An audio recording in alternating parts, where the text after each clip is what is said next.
What's going on, guys? My name is Tyler Peretz, and this is the first episode slash prelude of my new venture and new thing I want to get into, the Peretz Performance Podcast. I have been bitten by the podcast bug, but I wanted to make sure to take time before I started inviting people on to tell you guys my story and tell you guys who I am, especially if some of you guys might not know who I am. So without further ado, let's get right into it. So obviously my name's Tyler Peretz. I am the owner of Peretz Performance LLC. I am also the strength and conditioning coach for men's basketball at Mitchell College. I also work with a few other programs as well. But getting into my background, so I'll be honest, I was always around sports. I love sports growing up. I will be completely honest though, when God was making me, he left out the natural athletic ability. There's zero natural athletic bone in my body. I actually grew up a little roly-poly kid. If NIL deals existed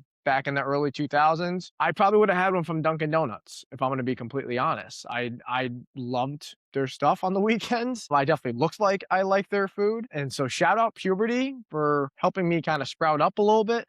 But I grew up in a family that was always surrounded by athletics. My dad, he was a college basketball player. And my mom, she played basketball and softball in high school. She actually also went on to play softball at the collegiate level. So having two parents as collegiate athletes, I knew sports was going to come into my life at some point. So early on, I played a lot of different sports growing up, like the traditional little kids playing soccer, t-ball. I tried wrestling at one point. But the two sports I primarily played growing up were baseball and basketball. And basketball had a really special connection to me and special spot in my heart because my dad not only played basketball, but he was also, or he still actually is, a collegiate basketball coach. He just finished his 27th year.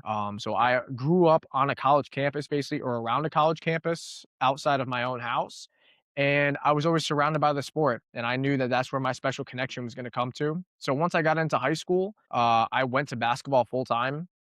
And I was fortunate enough to go through the recruiting process and be able to potentially play at the collegiate level. At the end of the day, I actually ended up going to college at a small Division III school here in New London County, which I did fail to mention. I am located in southeastern Connecticut. Connecticut is going to be known for probably two things: UConn men's and women's basketball and New Haven style pizza. Outside of that, either you have a random family member who lives in Connecticut, or you grew up and never left, or you're only passing through Connecticut on I-95 to either go to New York City or to go to Boston. Outside of that, not a crazy amount left in Connecticut, but I did end up going to a small Division III school, Mitchell College in New London, and I had the opportunity to be a coach's son and play for my dad. And I'll be upfront.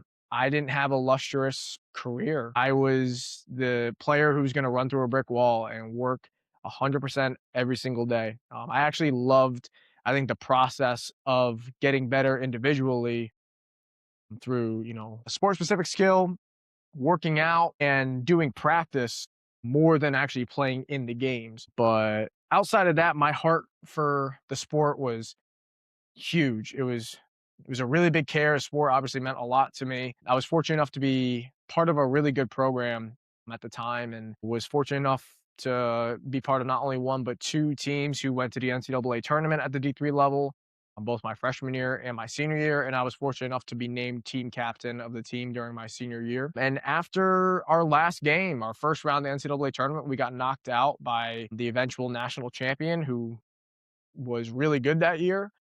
I was sitting in the locker room like, well, what am I going to do with my life? The last 21 years, I've worked in the off season, or as we like to call it, the improvement season. I worked on getting prepared for the next year coming up. You know, now I don't have that. So what am I going to do? And I think that's where I really started to dive in and fall more in love with the weight room and the idea of lifting, fitness, proper nutrition, the way the body works, why the body works the way it does, the adaptations that we get from training. So I really started to get more into that. I started training myself when I was about 14 years old, and I worked with people throughout high school. I'll be honest, I didn't really focus too much of it on high school, not knowing the true importance to how big strength and conditioning was. And then when I got into college, seeing the difference between high school players and men in college, I knew that it was going to be a lot more. So I loved always being in the weight room. And I did an even deeper dive after basketball had ended. So trying to figure out, obviously, after graduation, what my next step was going to be. My degree was in sport management. I did not take a single exercise phys class. I didn't take a nutrition class. I didn't take kinesiology, nothing like that. I had zero background of that. So I knew I wanted to go get my master's. I was planning on getting an MBA at the time. And before I was about to go off to grad school, our admissions department came to me and said, well, how would you like to work for us? We'll pay for your master's degree. You're also going to get a salary, benefits, put into a 401k, and you'll start working a few weeks after graduation. I was like, all right, yeah, like I'll take it. 21-year-old with benefits and a full-time salary, I'll take it. The security was pretty good. And at that time, because it was also at Mitchell, my dad being there as a head coach, he wanted me to come on as a assistant coach or as an assistant coach as well. And my focal point, he knew from my passion of the weight room, my focal point was going to actually be in strength and conditioning. Now, you're putting me in a strength conditioning world with a sport management degree and zero exercise phys training background other than things that I would read on probably bodybuilding.com. That's where I got a lot of stuff. So I definitely took the time and invested in myself financially. From a time sake, I really tried to invest into me and learning more about strength conditioning, working specifically with athletes. And it definitely took some time. My first year, I really feel bad. Good thing that my first year coaching, we had a really good team who didn't really buy into the weight room too much because the lifts were not very good. So I apologize and well in advance to all those guys who were part of that championship team that went 23-5. Those lifts were not good. So it definitely took some time and took some repetitions to really find my way of coaching and hone in on the way I like to coach and what my programming looks like. And now here we are about 4 years later, where I've not only really built up the strength conditioning focus within our men's basketball program. We have guys now who are just complete gym rats, and I almost have to pull them out of the weight room at times to be like, guys, go take a nap, because they just really love lifting and they really bought into it, and it's really become part of our culture and program. But I've also had the opportunity to work with a lot of other programs on campus over the last few years. Some of those programs being our men's soccer team, our women's soccer team, women's volleyball.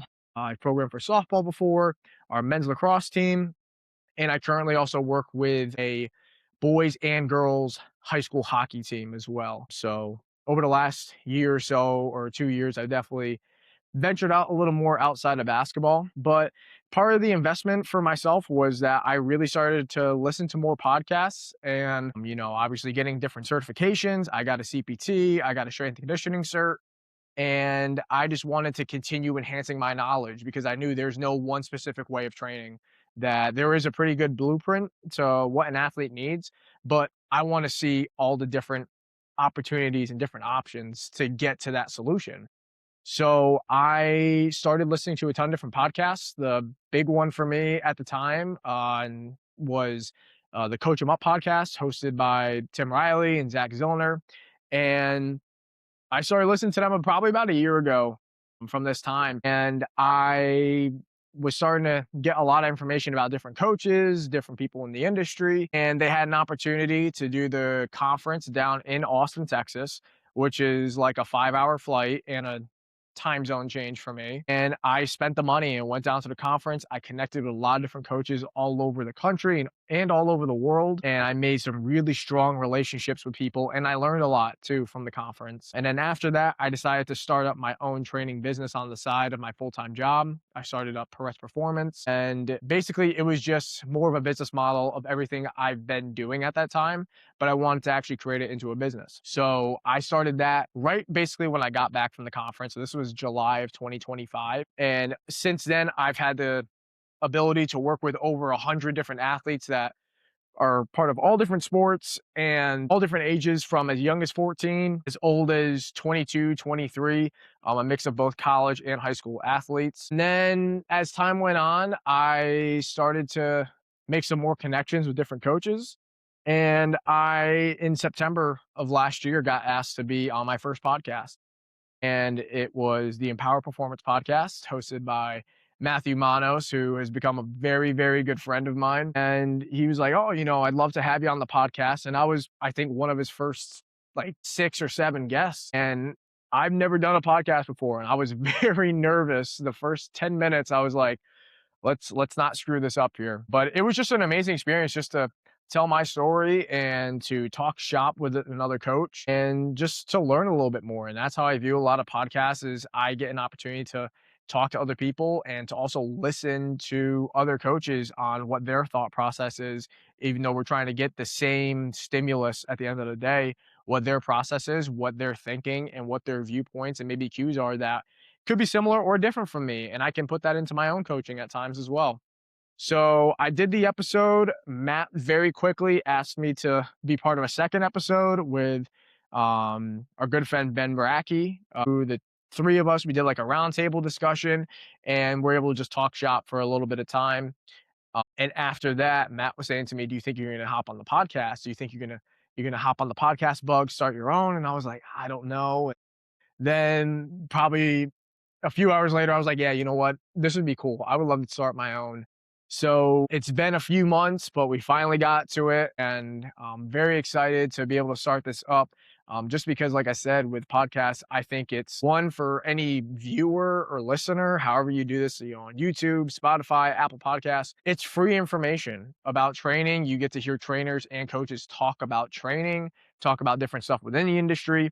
So it's free information from you guys. You get to learn a lot from all the people that come on. You get to connect with different coaches, you get to connect with different people and create relationships with them. But it's just amazing information and it's really fun for me to be able to talk with other coaches who are in the same industry and might have a different focal point or focus in on a different type of athlete or clientele and just get to talk about all the different things with training and get to talk about all different ways we view training with our own people and view training with other people and just stuff in the industry overall and get to just talk training. It's a great fix at the end of the day. So I do have a pretty good list of people lined up to be able to come onto this podcast. But like I said, the whole point of this episode, I wanted to come on myself to be able to tell you my story and my background and kind of introduce everything before we really get this going.